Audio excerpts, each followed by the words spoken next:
All right, time to make the new road to the new parking lot for the kids track. Let's go. Well, we got it somewhat cleaned up. Time to get the dozer in here, start shaping, get rid of these piles and make it look like something. Prettied up this bottom, building a road right here. Then we got Big Hill, putting these shelves in, fit these campers.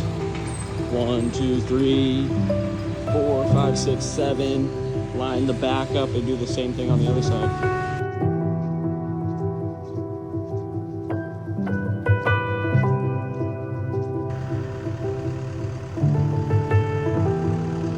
New road is in to the new camping area.